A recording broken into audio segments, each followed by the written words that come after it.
Baik, sudah terlihat ya teman-teman, Bapak dan Ibu. Sudah. Ya, oke. Langsung saja. Karena kita sudah di satu ruangan yang sama, kayaknya nggak afdol kalau misalnya kita nggak kenalan ya, walaupun kebanyakan dari para teman-teman nih udah pada tahu. Tapi ada suatu quotes yang mengatakan, tak kenal maka tak sayang, tapi kalau udah sayang jangan ditinggal ya, sakit nanti. Oke, jadi perkenalkan nama saya Nida Zulfiani, saya asli dari Tangerang, lahir tanggal 7 Maret 2000 dan pendidikan saat ini S1 Psikologi. Belum banyak pengalaman yang bisa saya tampilkan, tapi mudah-mudahan kedepannya akan banyak seruntutan pengalaman yang bisa saya tampilkan juga gitu. Nah teman-teman karena waktu kita nggak banyak, kalau teman-teman mau tetap keep in touch dengan saya, nanti bisa nge-reach out saya melalui sosial media saya ya teman-teman. Oke, lanjut sebelum memasuki materi selanjutnya yang lebih mendalam dan mungkin agak nanti bikin pusing gitu ya. Aku mau ngasih games terlebih dahulu ya.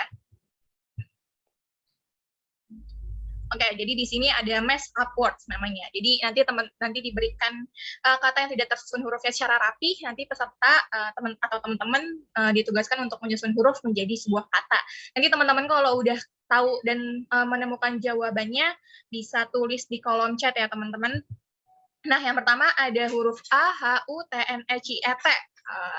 Ada 9 huruf nih teman-teman. Kira-kira tahu nggak sih ini kalau disusun jadi rapih, jadi apa ya teman-teman? Jadi membentuk sebuah kata apa ya?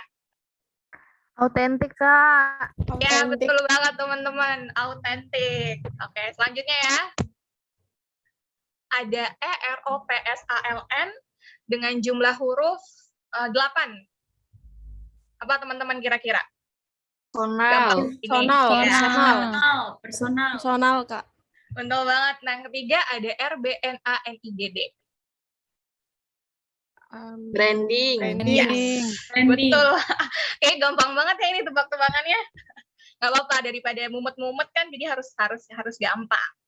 Nah, ini berkaitan juga sama teori materi yang mau aku bawakan saat ini, yaitu authentic personal branding. Jadi teman-teman, authentic personal branding ini adalah suatu model yang dikemukakan pertama kali oleh Rampersad. Model ini menawarkan struktur dan pedoman untuk mengembangkan, melaksanakan, dan mengelola merek pribadi yang asli, unik, relevan, konsisten, ringkas, bermakna jernih, dan tak terlupakan. Kemudian ini juga didukung oleh Manurung yang menyatakan bahwa authentic personal branding ini adalah identitas pribadi yang otentik, kuat, dapat memberikan makna dan respon emosional yang berarti terhadap kualitas atau nilai seorang individu dalam hubungannya dengan orang lain. Personal branding merupakan identitas pribadi yang dapat menciptakan respon emosional dari orang lain mengenai kualitas dan nilai yang dimiliki oleh individu.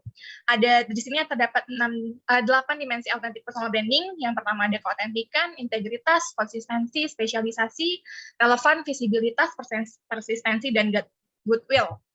Nah, jadi implikasi authentic personal branding dalam prestasi kerja ini, jadi seseorang yang memiliki brand yang otentik akan mudah dikenal oleh banyak orang, sehingga jangkauan relasi untuk mendapatkan peluang untuk mengerjakan pekerjaan guna menunjang kemampuan dan tujuan akan tercapai. Tujuan dari target yang tercapai merupakan salah satu indikator bahwa seseorang dapat mencapai prestasi kerja. Jadi secara singkatnya, authentic personal branding ini dapat menunjang karir kita ketika kita nanti bekerja gitu, dengan meningkatkan prestasi kerja ketika kita bekerja nanti gitu.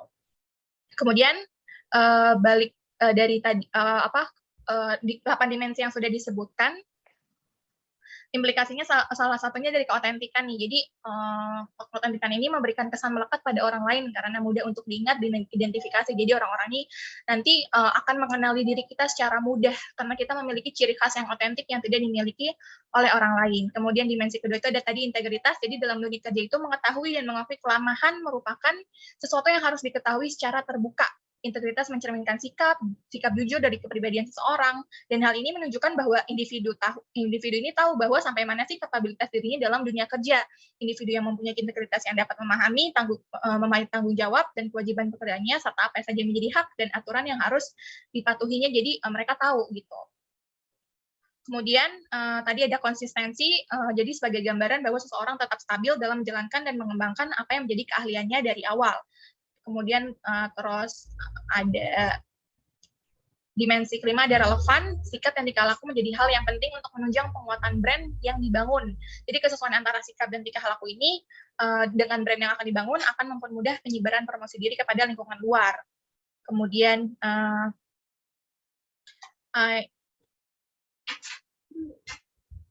kemudian ada visibilitas, pengelolaan sebuah brand tidak hanya cukup dilakukan di awal saja.